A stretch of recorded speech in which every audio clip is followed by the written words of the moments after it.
Okay, welcome to the deep dive. So, today we're getting into something, well, something you really need to know about if you plan on flying anytime soon. That's right. It's about the upcoming Real ID enforcement for airport security. Yeah, that deadline is creeping closer. It really is. We looked at that recent New York Times article just to get the latest details. And our mission today, basically just to unpack what this Real ID stuff means for you when you travel. And the bottom line, I think we should state it right up front. Yeah, good idea. Starting May 7th, 2025, that's the key date, you're probably going to need a Real ID compliant driver's license Uh-huh. or, another federally accepted ID just to board a domestic flight. Right. So even though the idea has been floating around for a while, A long while, yeah. that enforcement date, May 7th, 2025, is the big one. It's coming. Exactly. And it's maybe helpful to know why, right? This whole Real ID Act, it actually dates back to 2005. Oh, wow, 2005. Okay. Yeah, it was a federal law and really came about as a response to 9/11. The goal was to, set up tougher minimum security standards for all the state-issued IDs. Makes sense. So this 2005 law finally kicks in fully May 7th, 2025. That's the date to circle on your calendar if you fly within the U.S. Mm. Now, who exactly does this impact?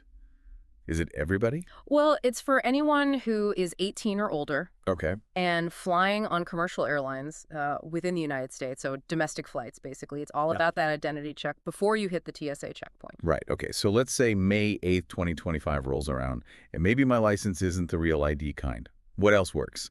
Because I know not everyone's rushed out to get one yet. That's a super important question. And thankfully, there are other options. You don't have to have the Real ID license. Good. Like what? Well, the most obvious ones are probably a U.S. passport Okay. or U.S. passport card. Those work fine. But also things like the DHS Trusted Traveler cards, Mm. Global Entry, TSA PreCheck, NextOS Sentry. Yeah, right. Those programs. Yeah, if you're enrolled in one of those, your card works. Also, military IDs are good, and Yeah. there's a whole list on the TSA's website if you need to check other specific types. Okay, that's useful. Good to know there are backups. Yeah. But, oh, what if someone doesn't have any of those? They just show up with their old standard license. Well, that's where you can run into trouble. Yeah. They might actually, not let you through the security checkpoint. The TSA is going to be enforcing it. So without one of the accepted IDs, You could just be stuck, yeah, denied boarding. pretty much. Which brings up a good point for you listening. Are your travel docs actually ready for this? Definitely not the way anyone wants to start a trip. Oh, So, okay, what should you be doing like now to make sure this doesn't happen? first step, simple one. Just look at your current driver's license or state ID card. Okay.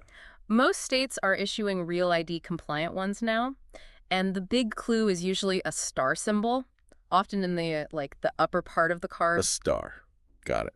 If you see the star, you're probably good to go. If you don't see one, or maybe your license is expiring soon anyway, then you should definitely look into getting the Real ID compliant version from your state's DMV or equivalent agency. Right. Or just make sure your passport is up to date and you bring that instead. Exactly. That works too. The main thing is just plan ahead. Don't wait until the last minute when everyone's trying to figure it out. Yeah. Avoid that spring 2025 rush.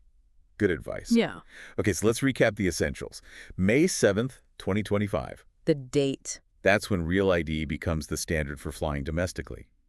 Check your license for the star or have another acceptable ID like a passport ready. Yep. Being prepared is key here. Avoid the airport stress. For sure.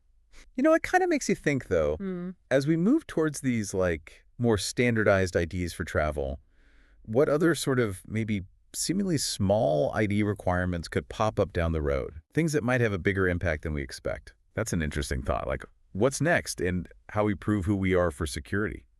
Something to maybe keep in the back of your mind, huh? Yeah, just thinking about how these things evolve over time.